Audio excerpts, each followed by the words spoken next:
दाम्बुजरेणवः स्वीयानां तान्निजाचार्यान् प्रणमामि मुहुर्मुहुः। यदनुग्रहतो चक्षुरुन्मीलितं येन तस्मै श्रीगुरवे नमः। नमामि हृदये शेषे लीलाक्षीराब्धिशायिनं लक्ष्मीसहस्रलीलाभिः सेव्यमानं कलानिधिं चतुर्भिश्च चतुर्भिश्च चतुर्भिश्च त्रिभिस्तथा षड्भिर्विराजते योऽसौ पंचधा हृदये मम। मंगलाचरण में बहुत लोग रकार का उच्चार पूरा करते हैं, चतुर्भिश्च, ऐसा पूरा नहीं है, वो हलंत है। चतुर्भिश्च, चतुर का मतलब चालाक, होशियार, कुशल, ऐसा होता है। और चतुः यानी चार। तो थोड़ा सावधानी से करें। मंगलाचरण में अगर गड़बड़ होती है तो प्रथमग्रा से मक्षिका जैसा हो जाता है। और क्योंकि ये तो जो निरोध लक्षण ग्रंथ है, वो ये जो चतुर शब्द हैं उसी से जुड़े हुए हैं। तो यहाँ तक पहुँचते हुए हमें उस गलती को सुधार लेना चाहिए, वरना निरोध नहीं होगा।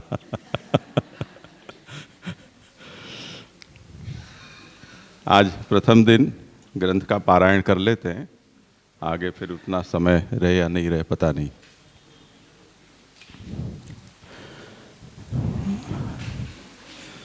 यच्च दुःखं यशोदाया नन्दादीनां च गोकुले गोपिकानां तु यद्दुःखं तद्दुःखं स्यान्मम क्वचित्। गोकुले गोपिकानां तु सर्वेषां व्रजवासिनां यत्सुखं समभूत्तन्मे भगवान् किं विधास्यति। उद्धवागमने जात उत्सवः सुमहान् यथा वृन्दावने गोकुले वा तथा मे मनसि क्वचित्। महतां कृपया यावद् भगवान् दययिष्यति तावदानन्दसन्दोहः कीर्त्यमानः सुखाय हि। महतां कृपया यद्वत् कीर्तनं सुखदं सदा न तथा लौकिकानां तु स्निग्धभोजनरूक्षवत्। गुणगाने सुखावाप्तिः गोविन्दस्य प्रजायते यथा तथा शुकादीनां नैवात्मनि कुतोऽन्यतः। क्लिश्यमानान् जनान् दृष्ट्वा कृपायुक्तो यदा भवेत् तथा सर्वं सदानन्दं हृदि स्थं निर्गतं बहिः। सर्वानन्दमयस्यापि कृपानन्दः सुदुर्लभः। हृद्गतः स्वगुणान् श्रुत्वा पूर्णः प्लावयते जनान्। तस्मात् सर्वं परित्यज्य निरुद्धैः सर्वदा गुणाः सदानन्दपरैर्गेयाः सच्चिदानन्दता ततः। अहं निरुद्धो रोधेन निरोधपदवीं गतः। निरुद्धानां तु रोधाय निरोधं वर्णयामि ते। हरिणा ये विनिर्मुक्तास्ते मग्ना भवसागरे ये निरुद्धास्तैवात्र मोदमायान्त्यहर्निशं। संसारावेशदुष्टानाम् इन्द्रियाणां हिताय वै कृष्णस्य सर्ववस्तूनि भूम्न ईशस्य योजयेत्। गुणेष्वाविष्टचित्तानां सर्वदा मुरवैरिणः। संसारविरहक्लेशौ न स्यातां हरिवत् सुखं। तदा भवेद्दयालुत्वम् अन्यथा क्रूरता मता। बाधशङ्कापि नास्त्यत्र तदध्यासोऽपि सिद्ध्यति। भगवद्धर्मसामर्थ्याद् विरागो विषये स्थिरः गुणैर्हरिसुखस्पर्शात् न दुःखं भाति कर्हिचित् एवं ज्ञात्वा ज्ञानमार्गाद् उत्कर्षो गुणवर्णने अमत्सरैरलुब्धैश्च वर्णनीयाः सदा गुणा हरिमूर्तिः सदा ध्येया संकल्पादपि तत्र हि दर्शनं स्पर्शनं स्पष्टं तथा कृतिगति सदा श्रवणं कीर्तनं स्पष्टं पुत्रे कृष्णप्रिये रतिः प्रायोर्मलांशत्यागेन शेषभावं तनौ नयेत् यस्य वा भगवत्कार्यं यदा स्पष्टं न दृश्यते तदा विनिग्रहस्तस्य कर्तव्य इति निश्चयः नातः परतरो मन्त्रो नातः परतरस्तवः नातः परतरा विद्या तीर्थं नातः परात् परम्।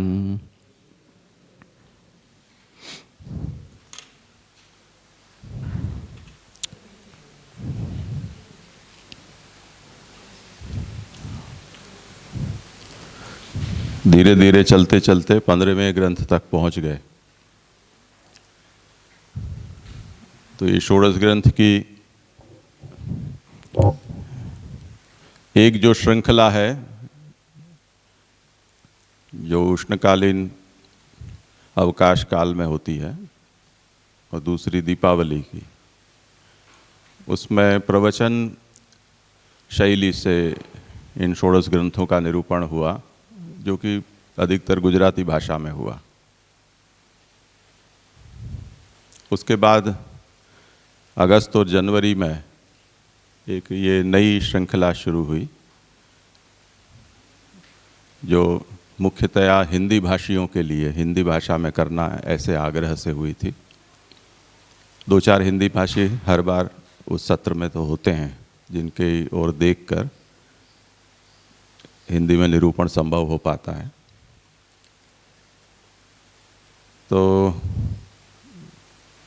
ये और बात है कि यहाँ प्रत्यक्ष हो या न हो, पर परोक्ष में इसकी जो रिकॉर्डिंग है और दूसरे सब माध्यम है उससे कई लोगों को लाभ मिलता है, ऐसे समाचार मिलते हैं, तो उत्साह बना रहता है। अब जैसे कि एक अपना ये प्रकार है निरूपण का, षोडश ग्रंथ के क्रम की संगति, इस ग्रंथ का ऐतिहासिक संदर्भ, इसके शीर्षक का अर्थ और उसके बाद प्रतिश्लोक जो भी पूर्वाचार्य की विवृत्ति को लेकर हम निरूपण करते हैं, इस क्रम से हम आगे बढ़ते हैं हमेशा, और वही क्रम इस बार भी रहेगा। और इस बार श्री पुरुषोत्तम चरणों की विवृत्ति लेने का विचार किया है, जो आप लोगों के पास, अब सबके पास ग्रंथ उपलब्ध हैं ही।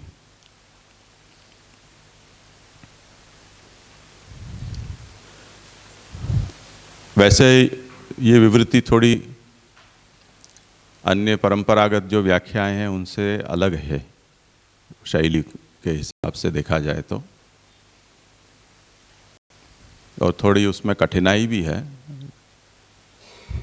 निरूपण में कठिनाई नहीं है, पर पूर्वापर अनुसंधान ग्रंथों का जिनको बहुत अच्छा है उनको तो ये इतनी कठिनाई इसमें नहीं आएगी, पर जो धूमकेतु की तरह जो इस सत्र में सम्मिलित होते हैं उनको ये कठिन लग सकता है। अगर स्वयं ग्रंथ का अनुसंधान करते होते हों तब तो फिर वो भी समस्या नहीं है।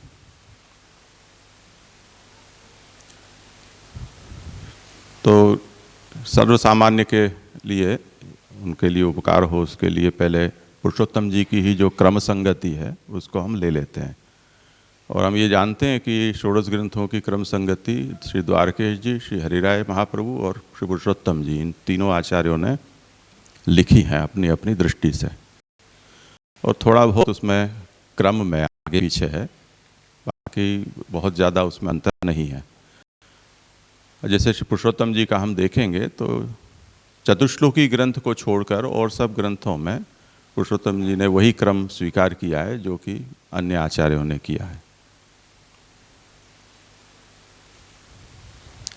तो आरंभ में षोडश ग्रंथ, ये षोडश ग्रंथ प्रकरण ग्रंथ माने जाते हैं। ग्रंथों की जो शैली है या प्रकार है, उनमें जो प्रारंभिक प्रवेश के लिए जो ग्रंथ होते हैं वो प्रकरण ग्रंथ कहे जाते हैं, जिनमें छोटे छोटे विषय को सरलता से समझाया जाता है, जिससे कि संप्रदाय में प्रवेश सुगम हो जाए। जैसे स्कूल में और बाहरी पढ़ाई में छोटी कक्षाओं में जो किताबें हम देखते हैं तो 5-10 पंक्ति में एक छोटे छोटे पाठ होते हैं, शब्दों से परिचय हो जाए, थोड़ा बहुत वाक्य रचना का ज्ञान हो जाए, उतना ही उसमें अपेक्षित होता है और अधिक जटिलता उसमें नहीं होती है। उसके बाद जैसे जैसे कक्षा आगे बढ़ती जाती है वैसे वैसे उसी विषय को अधिक विस्तार से, गहराई से, उसके आगे पीछे के संदर्भों को लेकर और वो निरूपण विस्तृत होता जाता है।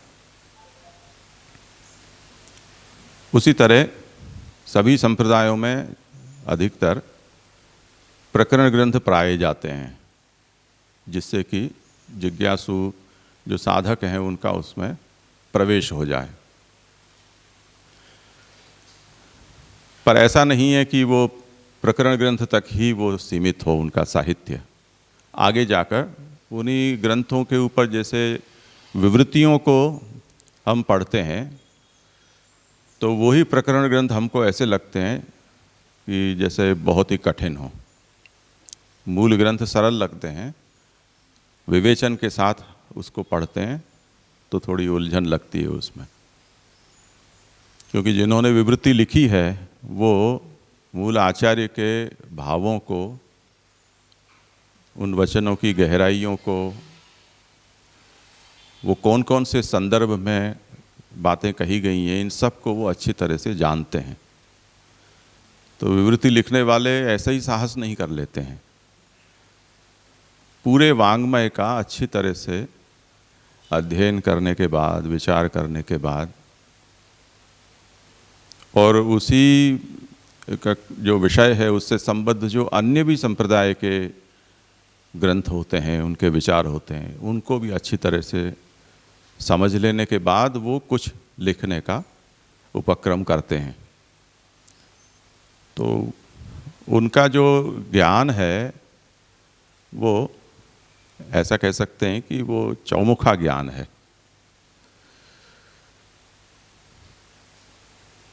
अब हम जैसे इतने समय से षोडश ग्रंथ के ऊपर विवृति के सहारे अध्ययन का क्रम शुरू करके चल रहे हैं, उसमें शुरू में हमने श्री रघुनाथ जी, श्री कल्याण राय जी, श्री लालू भट्ट जी, श्री गोकुलनाथ जी, इन सब आचार्यों की विवृतियों को तत्त ग्रंथों में हमने देखा। उनकी सबकी अपनी अपनी शैली है। जैसे श्री कल्याण राय जी, श्री रघुनाथ जी की बहुत ही सरल संक्षिप्त विवृति होती है, जैसे कि सूत्र वृत्ति रूप जो ग्रंथ होते हैं, वृत्ति ग्रंथ, उस तरह की। कठिन शब्दों का पर्याय निर्देश कर देना, अन्वय बता देना और सार बता देना, बस उतना ही उनमें होता है। पर जैसे हम श्री गोकुलनाथ जी, श्री लालू भट्ट जी जैसे विद्वान हैं, उनके विवृतियों को देखते हैं तो उनमें कुछ और बातें, युक्तियाँ, प्रमाण, दूसरे आचार्य चरणों के ही अन्य ग्रंथों के उद्धरण, उनसे उन विषय को थोड़ा पुष्ट किया जाता है।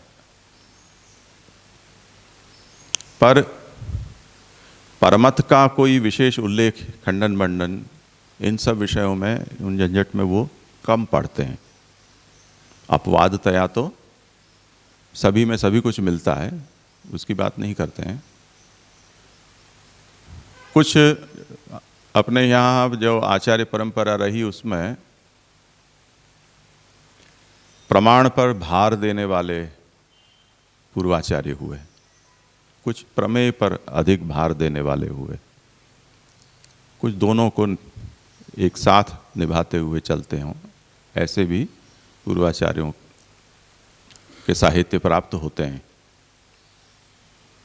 तो जैसे श्री हरिराय महाप्रभु को हम देखें तो प्रमेय पर उनका अधिक भार लगता है। उसके सामने हम श्री पुरुषोत्तम चरणों को देखें तो प्रमाण पर उनका अधिक भार हो ऐसा प्रतीत होता है। पर ये केवल प्रतीति मात्र है, ऐसा नहीं है कि उनका आग्रह वहाँ है तो वो कोई प्रमेय के बारे में नहीं जानता है या प्रमाण के बारे में नहीं जानता है या प्रमेय या प्रमाण के विषय में उनकी अरुचि हो, ऐसी बात नहीं है। क्योंकि इन्हीं ग्रंथ पर अगर श्री हरिराय महाप्रभु की विवृत्ति देखें निरोध लक्षण ग्रंथ पर, तो हमें प्रथम अगर इतिश्री नहीं लिखी गई हो तो किसी को भी ये भ्रम हो सकता है कि ये श्री पुरुषोत्तम जी की विवृत्ति है। इतना उसमें परिवर्तन दिखलाई देता है शैली में। तो ये अपनी अपनी शैली है। और श्री पुरुषोत्तम जी के विषय में हम ये खासियत देखते हैं कि उनको ये लाभ भी मिला कि वो लंबी परंपरा में बहुत बाद में उनका प्रादुर्भाव हुआ, तो अपने से जो पूर्व सब आचार्य हैं उनके लेखन साहित्य का अवलोकन करने का उनको पूरा अवसर मिला, जिससे कि उन सबको पढ़ समझकर उनकी तुलना भी वो कर सकते हैं और अगर अपना कोई अलग अभिप्राय है तो वो अभिप्राय भी वहाँ प्रकट कर सकते हैं और करते भी हैं। आदर सहित पूर्वाचार्यों के मतों का वो वहाँ पर निरूपण करते हैं और उनसे अपना मत भिन्न हो तो वो भिन्नता भी सविनय वहाँ प्रकट करते हैं।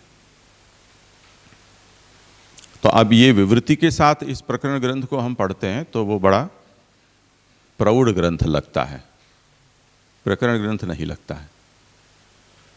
जैसे तर्क संग्रह आदि हैं उनको हम पढ़ें, वो नव्य न्याय का प्रकरण ग्रंथ माना जाता है, पर उनकी टीकाओं के साथ पढ़ें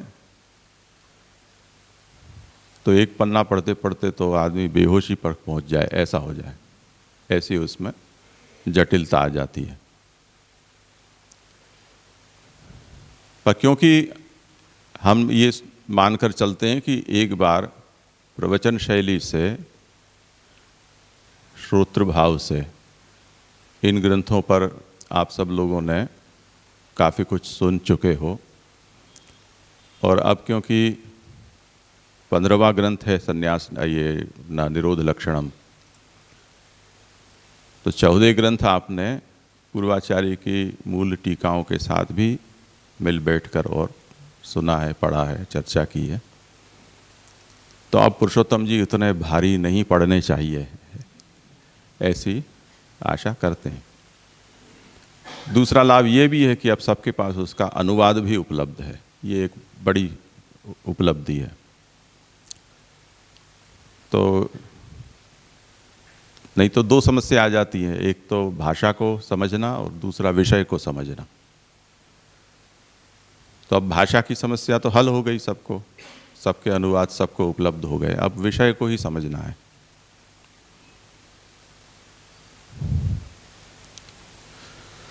तो ये षोडश ग्रंथ है वो प्रकरण ग्रंथ हैं, और जैसे कि वार्ता साहित्य आदि को पढ़ने वाले इस बात को जानते हैं कि महाप्रभु ने इन ग्रंथों को इन क्रम में नहीं लिखा है जो क्रम में आज हमें छपे मिलते हैं, पर इन 3 आचार्यों ने इनको इस क्रम में निबद्ध किया है। क्योंकि इन ग्रंथों में जो विषय बताया गया है और विषय का परस्पर ऐसा कोई संबंध है कि जिससे उसको कोई निश्चित क्रम में बांधा जा सके। जैसे हमें भाषा का ज्ञान होता है, कोई बोलता है तो उसमें आकांक्षा, योग्यता और आसक्ति, ये 3 प्रक्रियाएं होती हैं। पद होते हैं वो साकांक्ष होते हैं। अरे जरा, ऐसा हम बोलें तो अरे जरा, तो सुनने वाले के मन में ये होगा कि जरा क्या, आगे बोलो। तो जरा जो शब्द है वो उसके आगे कुछ वक्ता बोले ऐसी अपेक्षा रखता है, ऐसी आकांक्षा रखता है। अरे एक तरह का उद्गार है। वो स्वगत भी हो सकता है, सामने वाले जो व्यक्ति है उसको उसका ध्यानाकर्षण करने के लिए भी हो सकता है। अब जरा खड़े हो जाओ, जरा पास आ जाओ, जरा बैठ जाओ, जरा चुप हो जाओ, ऐसा कुछ भी आगे हो सकता है, पर वो आकांक्षा खड़ी करता है। तो आकांक्षा ये पहला विषय है, हमें आकांक्षा समझ में आनी चाहिए। दूसरी योग्यता, वक्ता ने कुछ 2-4-5 शब्द बोले, पर जो शब्द एक के बाद दूसरा, दूसरे के बाद तीसरा आप बोल रहे हो, वो एक दूसरे से जुड़ने के योग्य है या नहीं। योग्य होने पर ही अर्थबोध पैदा करते हैं। जैसे कोई कहे कि ढुल गया, गुजराती में ऐसा प्रयोग हास्य में करते हैं लोग, ढोड़ाई गयो। ढोड़ाई गयो तो हम ऐसा समझते हैं कि कुछ लुढ़क गया, ढुल गया, यानी कोई जड़ पदार्थ अचेतन प्रवाही हो या ठोस हो, कुछ भी। पर लोग, छोटा बच्चा कहीं बैठा हो और ऐसे ही लुढ़क जाए तो उसको भी कहते हैं कि ढोड़ाई गयो। तो अब सामान्यतया ढोड़ाई गयो ये शब्द कि चेतन व्यक्ति के लिए प्रयोग में नहीं आता है। तो जो रूढ़ी है, उस रूढ़ी में ढुल जाना ये अचेतन पदार्थ के लिए प्रयोग में आता है। और व्यक्ति के लिए अगर आप इस शब्द का प्रयोग कर रहे हो तो वो शब्द उसके लिए अयोग्य है। तो योग्य होने पर ही अर्थबोध होता है, अन्यथा भ्रम हो जाता है कि वक्ता क्या बोलना चाहता है।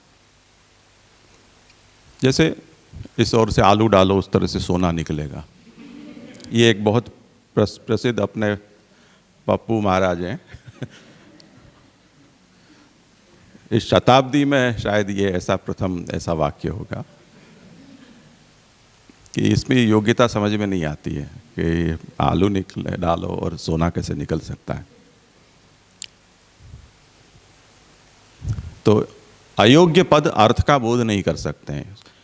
वो तत्त पद का अर्थबोध आपको करा पाएंगे पर मिलकर नहीं करा पाएंगे।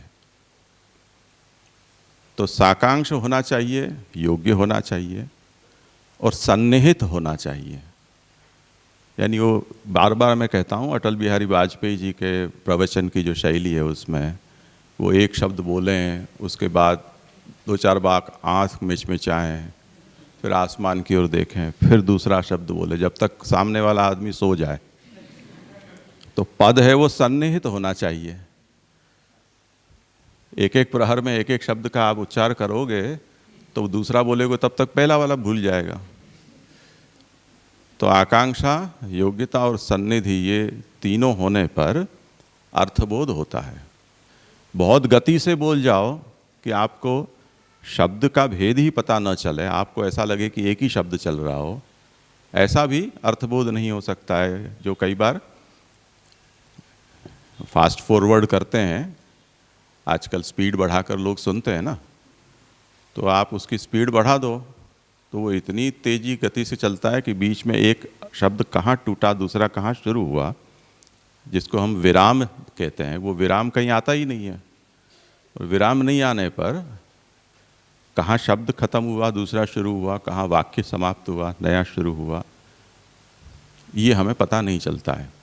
तो दोनों तबाते हैं। सन्निधि है वो उचित अंतर में होनी चाहिए। तो पुराने हस्तलिखित ग्रंथों को हम देखते हैं, आप लोगों ने कभी देखा होगा पोथी, तो उस समय कागज़ की बड़ी कमी रहती थी। तो एक शब्द के बाद दूसरी एक जगह छोड़कर और दूसरा शब्द लिखना, इतना वैभव पहले कागज़ का नहीं हुआ करता था। तो उस जो जगह को बचाएंगे तो कागज़ बचेगा, ज़्यादा लिख पाएंगे, इस दृष्टि से वो लगातार लिखते थे। तो अब उसमें हमारी जो भाषा का हमें ज्ञान हो तब तो हमें पता चल सकता है कि कहाँ पर इसमें हमें विराम सोच लेना है, पर भाषा का ज्ञान नहीं होने पर हमें ये पता नहीं चल सकता है कि एक शब्द कहाँ समाप्त हुआ और कहाँ दूसरा शुरू हुआ। जैसे दशहरा मशरा हो जाता है, वो एक संस्कृत में एक ऐसी उक्ति है। तो दशहरा मशरा क्या, आप ही बता दो कोई भी, आपको कुछ बोध हो रहा है दशहरा मशरा? पर अगर मैं ये कहूं दश राम शरा, यानी राम के 10 बाण, तब तो आपको बोध होगा कि 10 एक संख्यावाचक है, राम जो दाशरथी राम है, और शर यानी बाण। पर दशहरा मशरा बोलने पर उसका कोई अर्थ समझ में नहीं आता है। तो वो सन्निधि को आप इतना चिपका दो कि 2 शब्दों के बीच का भेद ही खत्म हो जाए, तब फिर गड़बड़ी हो जाती है। तो अब देखो कि आकांक्षा, योग्यता और सन्निधि, ये अगर व्याकरण शुद्ध हो, जिस भाषा का जो नियम हो उसके अनुसार, तो आपको वक्ता जो बोल रहा है, लिख रहा है, उसका अर्थबोध होगा, अन्यथा नहीं होगा। यही बात है वो षोडश ग्रंथों को जिन्होंने भी प्रथम दृष्टि से देखा, उसकी कोई एक गुटका या पोथी एक साथ किसी को मिली होगी क्या, इसका कोई इतिहास हमें पता नहीं है। पर जिन्होंने भी उन ग्रंथों को देखा, संकलित किया, सोचा उसके अर्थ को, तब इन ग्रंथों के बीच में उनको कुछ आकांक्षा दिखाई दी कि यमुनाष्टक ग्रंथ है, उसमें ये बातें हैं, तो अगर आचार्य चरण के दूसरे 15 ग्रंथ हैं, उनमें यमुनाष्टक ग्रंथ में कही गई सूत्रात्मक बातों का कहीं न कहीं समाधान, विस्तार होना चाहिए। वो कहाँ पर है, किस तरह से है? तब फिर उन्होंने उसको उस क्रम में जमाया। ये बच्चों की जैसे वो खेल होता है, उसमें अलग अलग आकृति होती है, उसको तोड़ देते हैं और फिर उसको जमाने के लिए कहते हैं, फिर वो एक आकृति बना देता है बच्चा। उसके लिए उसको एक गाइडलाइन मिले, उसके लिए एक चित्र बता दिया जाता है कि ये चित्र इन टुकड़ों में से बनेगा, तो बच्चा बना देता है। अब महाप्रभु ने इन ग्रंथों को पुष्टि मार्गियों के लिए, मार्ग के सिद्धांत का बोध कराने के लिए आपने लिखा है।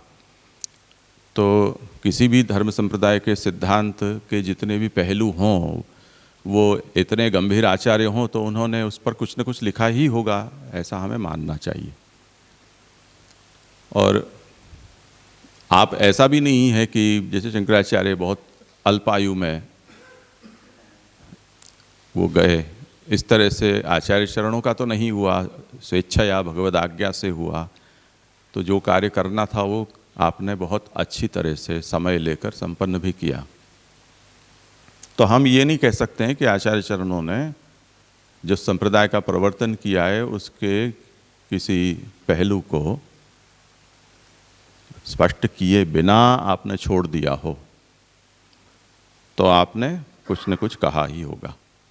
तो अब जैसे यमुनाष्टक ग्रंथ में हमें कई बातें ऐसी मिलती हैं कि जिसका समाधान खुद उस ग्रंथ में हमें नहीं मिलता है। तो वो ग्रंथ के वो शब्द, वो विचार हमें एक आकांक्षा खड़ी करते हैं, जिस आकांक्षा की पूर्ति हमें किसी और ग्रंथ से करनी है। अब 16 ग्रंथ के अलावा 17-18वां कोई ग्रंथ हमारे पास है नहीं। जो कुछ भी हमें कुछ बनाना है वो उसी से बनाना है। तब फिर उसका क्रम कैसे जमाया जाए? क्योंकि अगर हम यमुनाष्टक में सोचेंगे जो बातें वहाँ कही गई हैं, और आज हम थोड़ा बहुत जानते हैं इसलिए कह सकते हैं कि तब फिर यमुनाष्टक के बाद तुरंत निरोध लक्षण और सेवाफल ग्रंथ आना चाहिए, क्योंकि दूसरे कोई ग्रंथ यहाँ फिट होता ही नहीं है इसके साथ। कड़ी जुड़नी तो चाहिए ना, तो वो कड़ी वहीं जुड़ती है।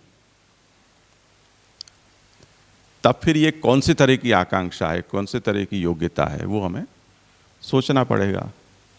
अब जैसे वाक्य में कभी कभी ऐसा निरूपण होता है कि ये बड़ा दूरान्वय हुआ।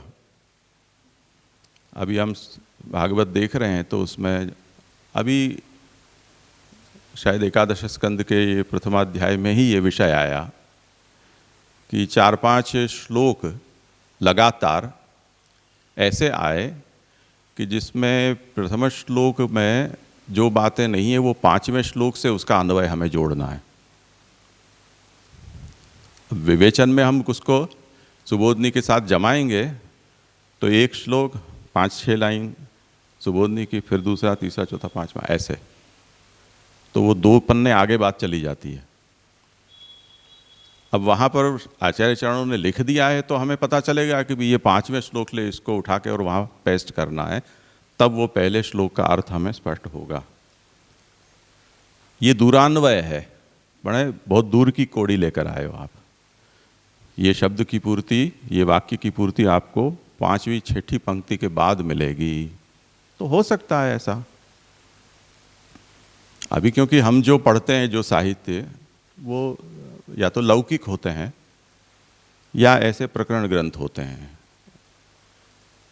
अब जैसे विद्वन्मंडन जैसे ग्रंथ हम उठाएं या नैयायिकों के जो लक्षण का परिष्कार करते हैं, ऐसे ग्रंथों को अगर हम उठाएं तो 2-2 पन्नों तक एक वाक्य ही खत्म नहीं होता है।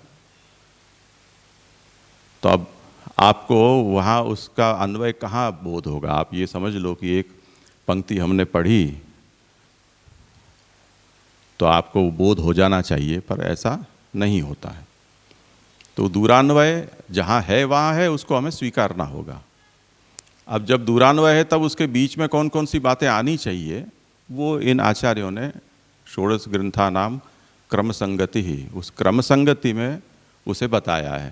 कभी प्रथम यमनाष्टक है और अंत में सेवा फल है, तो ये कोष्ठक हैं। यहाँ से कोष्ठक खुला है यमनाष्टक से, सेवा फल में वो कोष्ठक बंद हुआ है। उसके बीच में आपको ये बाकी के जो 13 ग्रंथ हैं या 14 ग्रंथ हैं, उनको आपको योजित करने हैं। उसमें सबकी अपनी अपनी दृष्टि है। तो श्री पुरुषोत्तम जी आज्ञा करते हैं कि यमनाष्टके न स्वरूप योग्यता। ये जो क्रम संगति है वो विषय की दृष्टि से भी होती है और साधना क्रम की दृष्टि से भी हो सकती है। तो यमनाष्टक से क्या होगा? कोई अगर यमनाष्टक का पाठ करता है, अर्थ स्वारस्य को समझता है, तो उसे क्या बोध होना चाहिए? तो भगवद भक्ति में स्वरूप योग्यता, ये यमनाष्टक हमें सिखाता है। यानी भगवत भक्ति के लिए हम योग्य किस तरह से बन सकते हैं, अथवा भगवत भक्ति के लिए योग्य कौन होता है, कैसा ही योग्यता वाला होता है, इस बात का बोध हमें यमनाष्टक ग्रंथ कराता है। अब यमनाष्टक का पाठ कृष्णाश्रय से ज़्यादा किया जाता है, पर आश्रय सिद्ध होने दूर बात रही, स्वरूप योग्यता का भी बोध एक जन्म में हो नहीं पाता है। क्योंकि नहाते नहाते या बाल बनाते हुए, तेल डालते हुए, ऐसे यमनाष्टक गुड़गुड़ गुड़गुड़ बोल के और आदमी नौकरी पे चला जाता है या स्कूल चला जाता है। वहाँ सब उसका निरोध तो वहाँ हो जाता है, स्कूल में और नौकरी धंधे में। तो यहाँ तो सब माथे में तेल के रूप में वो रह जाता है, दूसरे दिन शैम्पू के साथ धुल जाता है यमनाष्टक। तो ऐसी दुर्गति हो जाती है। तो स्वरूप योग्यता बहुत दूर की बात है, उसको समझ में आना। स्वरूप योग्यतायाम बालबोधः, ये आगे का ग्रंथ है। स्वरूप योग्य का मतलब, जैसे वो श्यामदादा को एक किसी ने कहा था कि ब्रह्म संबंध के विषय पर चर्चा चली और ये समझाया कि योग्यता शिष्य की जांच कर और उसे दीक्षा देनी चाहिए। अविचारित दान देने पर दाता का नाश हो जाता है। तो वो काठियावाड़ी ने कहा कि हमारे ત્યાં तो पेटे चांदला था। यानी तुम्हें अगर बेटा हुआ और हमें अगर बेटी हुई तो उसकी शादी हम कर देंगे। तो वो पेट के ऊपर ही तिलक कर देते हैं। तो योग्यता की बात तो बहुत दूर की रही। तो ये पुष्टि मार्ग में भी जो ब्रह्म संबंध अष्टाक्षर दिया जाता है वो भी पेटे चांदला की तरह होता है, लगा तो तीर नहीं तो तुक्का ऐसे। तो अब ऐसे में योग्यतायाम, स्वरूप योग्यतायाम बालबोधः, यहाँ ये बात कही जा रही है कि एक वक्त आप इसके लिए योग्य हो ऐसा निश्चय हो जाए। पर योग्यता होने से उसको हम परिपक्वता नहीं कहते हैं, वो योग्यता और परिपक्वता अलग वस्तु है। योग्यता हो तो आपको ये बात समझाई जा सकती है। तो नौकरी के लिए जैसे जब कोई आवेदन दिया जाता है तो कहा था कि इतनी इतनी योग्यता होने पर आपकी अर्जी है वो स्वीकार की जाएगी, फिर इंटरव्यू होगा, ये होगा, वो सब आगे की बात है। तो ये स्वरूप योग्यता सिद्ध हुई, तो अब बालबोध होगा, तो आपको कॉल आएगा कि आपकी अर्जी स्वीकार कर दी गई है। आगे की प्रक्रिया जैसे जिसकी हो वो पूरी होगी समय पर। तो बालबोध ग्रंथ है वो दूसरा ग्रंथ है जिसमें उसे ये समझाया जाता है कि भाई तुम ठीक हो मार्ग के लिए, परंतु अभी क्योंकि तुम अपरिपक्व हो, बालक हो, इसलिए तुम्हें अभी अपने हित अहित, धर्म अधर्म, विवेक अविवेक का बोध नहीं है। तो इसका बोध तुम्हें स्पष्ट कराना होगा। जैसे मैंने एक बार माउंट एवरेस्ट के बेस कैंप में जाने के लिए उसकी क्या प्रक्रिया है वो मैंने देखी। तो उन्होंने उसके लिए कहा कि भाई मेडिकल फिटनेस सबसे पहले देखी जाती है। तो उस समय तो खैर मुझे ऐसी कोई बीमारियां थी नहीं कि जिसके कारण मैं अनफिट हूँ, पर वहाँ की जो प्रक्रिया थी उसमें फिटनेस के लिए धीरे धीरे पहाड़ी में हवा पतली होती जाती है, तो पहाड़ के जो वातावरण है उससे हमारा फेफड़ा और हमारा शरीर अभ्यस्त हो जाए, उसके लिए कुछ दिन वहाँ रखा जाता है। ऐसा नहीं कि सीधे हेलीकॉप्टर से वहाँ तुमको पहुँचा दिया, तो आप सांस नहीं ले पाओगे। पर उसमें ये बात कही गई थी अगर आपको इस प्रकार के रोग हैं, सांस से जुड़े हुए रोग या ऐसे कार्डियक कोई कॉम्प्लिकेशन है, तो आप वहाँ यात्रा नहीं कर सकते हो। आपको अपने ढंग से जाना हो तो जाओ, पर हम नहीं ले जाएंगे आपको, तात्पर्य ये। तो अब देखो कि मैं भारत का नागरिक हूँ, आप जो भी खर्चा कहोगे वो मैं देने के लिए तैयार हूँ। मेरे पास मेरे जो भी परिचय पत्र हैं वो भी सब है, आधार कार्ड, निराधार नहीं हूँ, तो ये सब चीज़ मेरे पास है। पर उतना होते हुए भी उत्साहित होकर अगर कोई व्यक्ति हमें वहाँ पर अनुमति दे दे कि हाँ ठीक है हम आपको लेकर जाएंगे, पर वो जहाँ ट्रेनिंग कैंप लगते हैं वहाँ पर हमको ये बात समझाई जाएगी कि आगे की यात्रा कैसी है। तो आपको अवसर है कि उस ट्रेनिंग कैंप में ही आप उसके लिए फिट हो या नहीं उसका निर्णय करके और जाओ या नहीं जाने का निर्णय ले सकते हो। तो बालबोध कुछ उस तरह का है कि स्वरूप योग्यता होने के बाद आप पहुंच तो गए ट्रेनिंग कैंप में, पर बालबोध में आपको फिल्टर आउट किया जा सकता है, क्योंकि बालक है, उत्साहित होकर 4 जने हाँ कर रहे हैं तो वो भी हाँ कह देगा हाँ मैं भी चलूँगा। फिर रात को मम्मी याद आई और ऊँ करने लगा तो आधी यात्रा में से कौन उसको वापस छोड़ने जाएगा। तो उसको ये समझाना पड़ेगा कि तेरे माँ बाप वहाँ नहीं होंगे, घर के जैसा खाना पीना सोना नहीं मिलेगा, जो जैसा हो वैसा चलाना पड़ेगा, ये सब बातें उसको समझानी पड़ेगी। तो बालबोध में श्री महाप्रभु ने इस बात को समझाया कि तुम ये सब लोग लाइन लगा कर खड़े हैं ब्रह्म संबंध अष्टाक्षर की दीक्षा लेने के लिए और तुम भी जाकर खड़े हो गए, पर तुमको ये पता है कि नहीं ये रास्ता कहाँ पहुँचता है, कहाँ लेकर जाएगा, उसके लिए तुमको क्या छोड़ना पड़ेगा, क्या वो सब के लिए तुम तैयार हो। अगर तुम्हारा लक्ष्य धर्मार्थ काम मोक्ष है तो इस लाइन में मत खड़े रहो, ये उसके लिए लाइन नहीं है। उसके लिए धर्मार्थ काम मोक्ष की लाइन अलग है, उसमें तुम जाओ। अब लाइन पहुंचने के बाद, इतना समय बर्बाद होने के बाद तुमको पता चले कि हम तो ये सोच रहे थे कि यहाँ ये मिलेगा और उसकी जगह तो हमें कुछ और ही थमा दिया, तो पछताओगे। जैसे इको टूरिज्म वाले होते हैं वो ऐसा करते हैं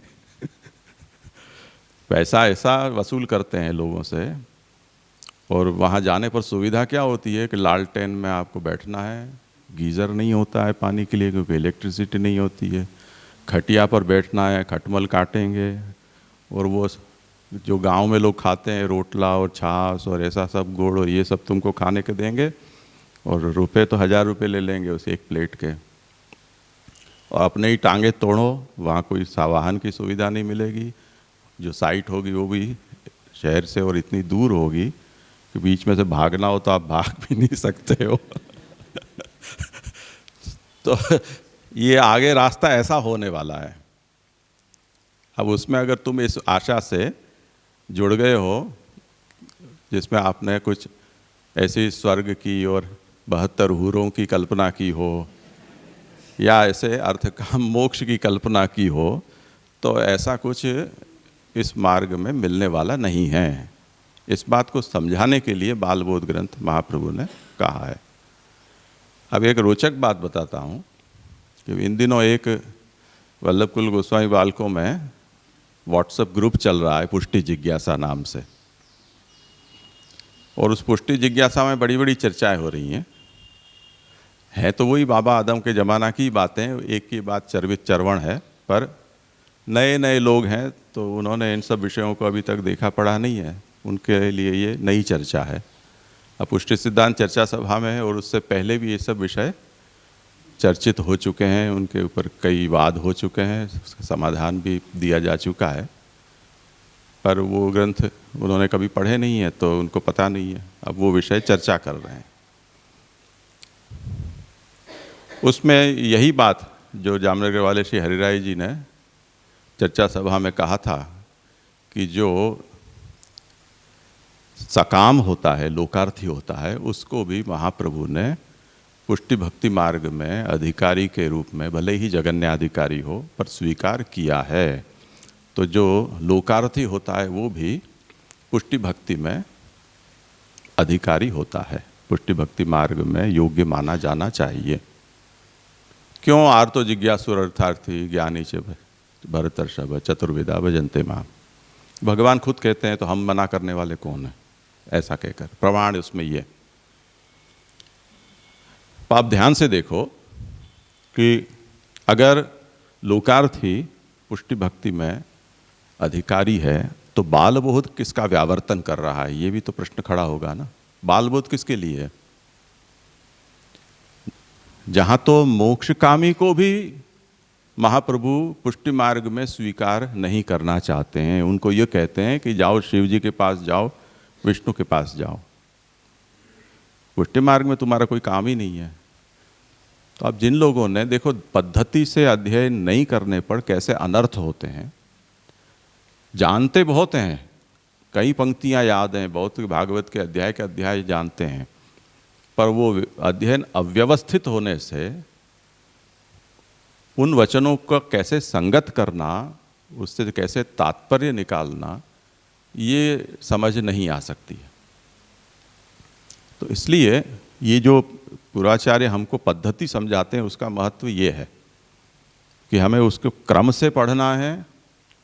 क्रम से भी पूर्वाचार्यों ने जो उस पर विवेचन लिखे हैं उनके सहारे हमें पढ़ना है, मनकल्पित प्रकार से नहीं। एक पंक्ति मिली उससे हमने अपने ढंग से पूरी बात सोच ली, उसका तात्पर्य निकाल लिया, ऐसे अध्ययन नहीं होता है।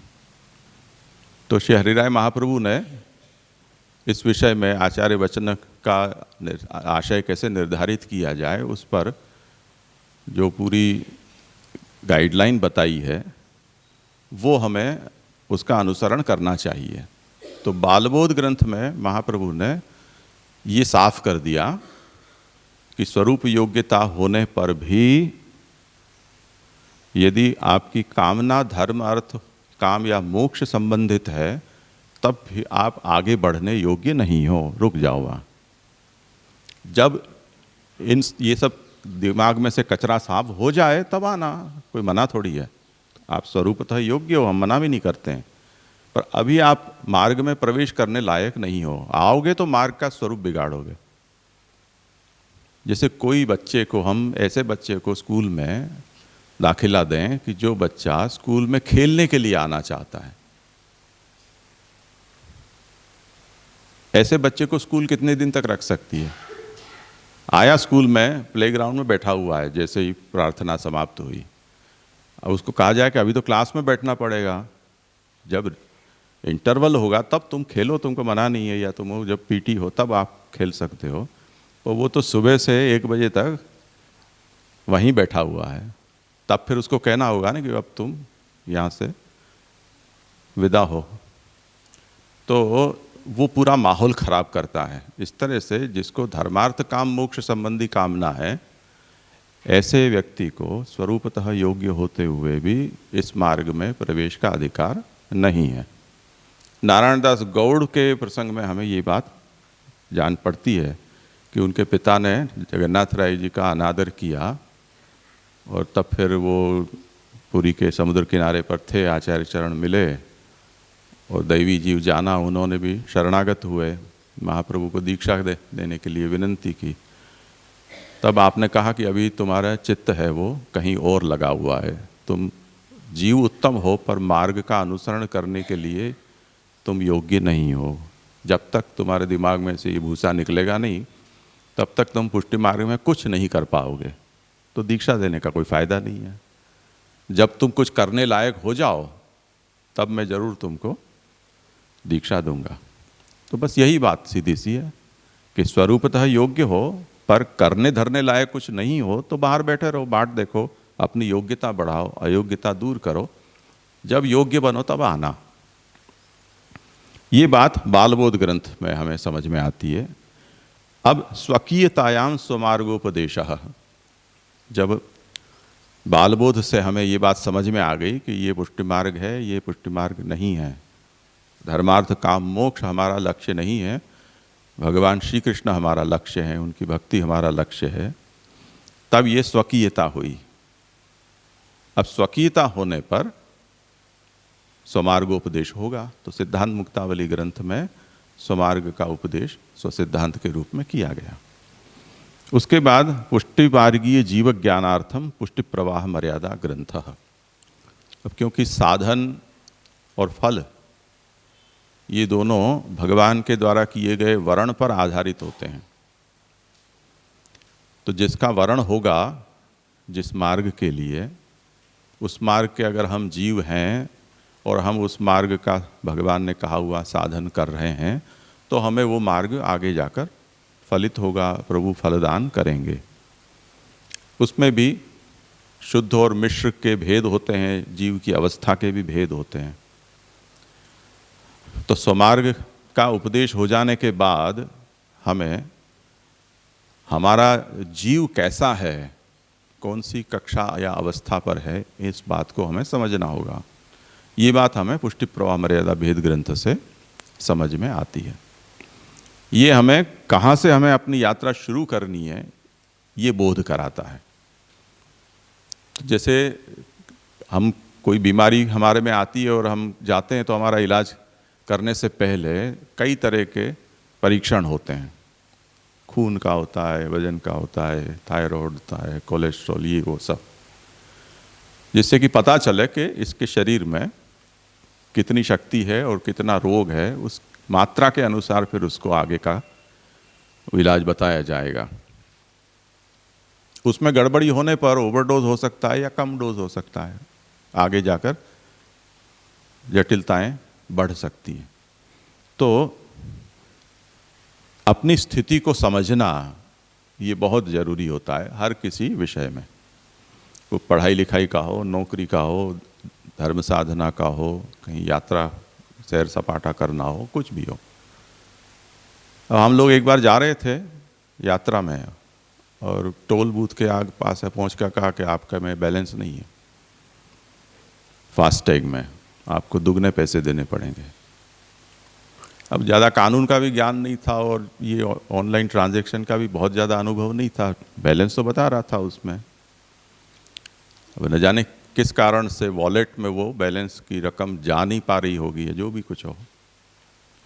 पीछे पता चला कि आपको 2 महीने पहले मैसेज आया था कि आपने अपनी केवाईसी नहीं करवाई है इसलिए आपका खाता है उसको फ्रीज कर दिया गया है। तो हम यात्रा तो शुरू कर देते हैं, हमारी स्थिति क्या है हमें पता नहीं है।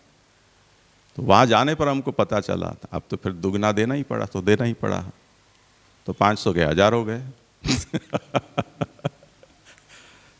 अभी मैंने सुना है कि 31 फरवरी तक में केवाईसी वापस करवा लेनी पड़ेगी, याद रखना भी बंदा फिर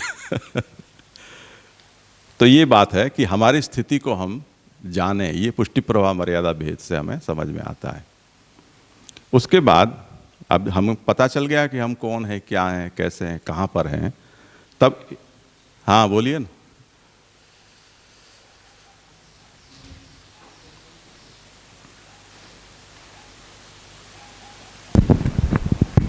अब शुरू की अवस्था में जैसे आपने बताया कि अपनी स्थिति को जानना समझना ज़रूरी है, नहीं तो केवाईसी नहीं है वो पता नहीं अनफ्रीज अकाउंट है कि नहीं।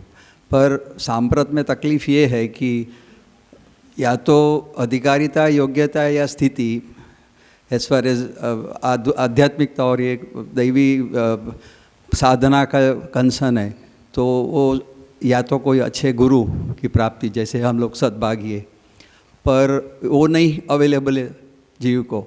और दूसरी बात उतनी शास्त्र की या तो उपदेश की समझ नहीं है, तो फिर वहाँ वो परिस्थिति में तो खुद डायलेमा में ही है, तो स्थिति को कैसे समझ सके कि मेरी यात्रा का मार्ग कौन सा है।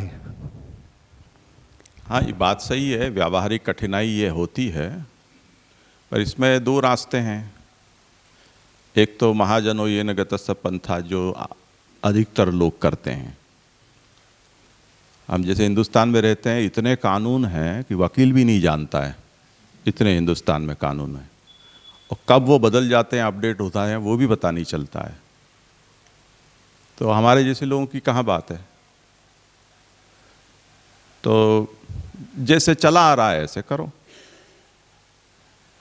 होगा सो देखा जाएगा। जहाँ अटकेगी गाड़ी वहाँ फिर हमको उस समय किताबें खोलनी पड़ेंगी, पलटनी पड़ेंगी। तो जब चपत लगेगी तब तो फिर करना ही पड़ेगा। तब तक चांस लेकर चलो, जो लोग करते आए हैं उनके पीछे पीछे, हो सकता है कि अपना भी नंबर लग जाए। लोगों का अप्रोच इस समय ये है कि बड़े जो करते आए हैं, आसपास के लोग करते आ रहे हैं, या इस प्रदेश में जिस तरह की परंपरा है उस परंपरा का अनुसरण करो।